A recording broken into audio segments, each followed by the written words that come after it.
Tensions continue to rise on the Korean peninsula. Japan put missile-intercepting destroyers on alert and rolled out Patriot anti-missile systems amid intelligence North Korea is preparing to launch missiles. On Monday, North Korea said it would suspend operations at the jointly run Kaesong industrial complex. The North banned South Korean workers from traveling there nearly a week ago. And today, those North Korean workers did not report to Kaesong, which employs 53,000 people from the impoverished north and is one of the few sources of cash for the reclusive regime.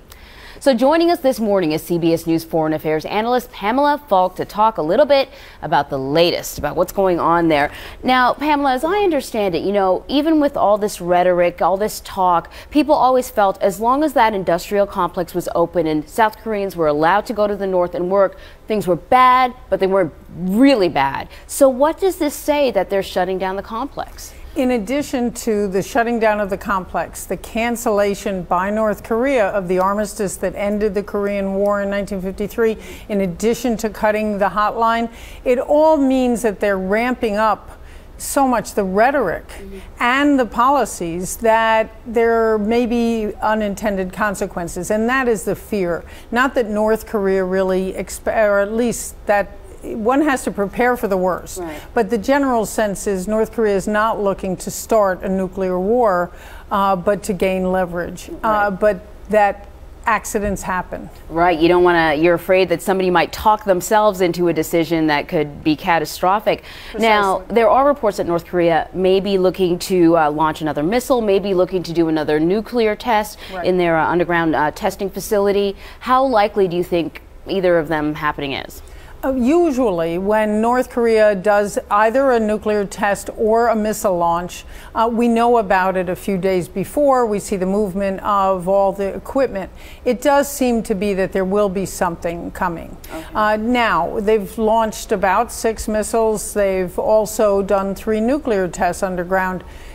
Those haven't provoked war. The difference here is all of this rhetoric, the threats by Kim Jong-un, and the sense that he lacks maturity of his family, of his father, of his grandfather, and therefore doesn't necessarily have the perspective. Now, North Korea has attacked South Korea. They attacked the island 2.5 years ago. They attacked the boat and sunk the boat in 2010. So this time, if they do something like that, then the South Korean new leader, Park, said that she would respond. And so the difference here is China's leader is new, South Korea's leader is new, Shinzo Abe in Japan is relatively new, and you've got leaders that are testing the waters, so to speak. Right. You said that South Korea's new leader said that she would respond. Last time there was a nuclear test, there were severe sanctions, and the hope was to stop all of this. It didn't happen.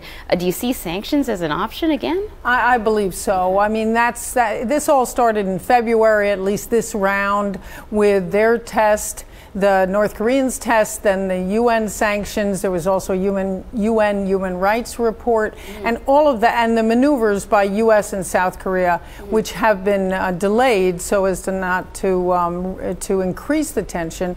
But all of that put together, then they test, then there are more sanctions. The idea here, and there's very intense diplomacy going on, try to get back to the 6-party talks, which is US, Russia, China, Japan, and the 2 Koreas. Okay. And it looks like North Korea, Kim Jong-un wants direct talks with the United States. Who knows, maybe even that's in the cards to try to tone this down a bit. So very, very quickly, one more possible cause for concern. There was a warning out that diplomats should leave because their safety can't be guaranteed. Very quickly, are you seeing diplomats leaving? Yes, there have been some pullouts, but for the most part, the main change has been in the Kaesong industrial complex. But there's worry that there may be something that happens, and so everyone's on very high alert, and that always puts a danger sign into the region. Pamela Falk, lovely having you here again, explaining things going on in the world. Thank you. Absolutely.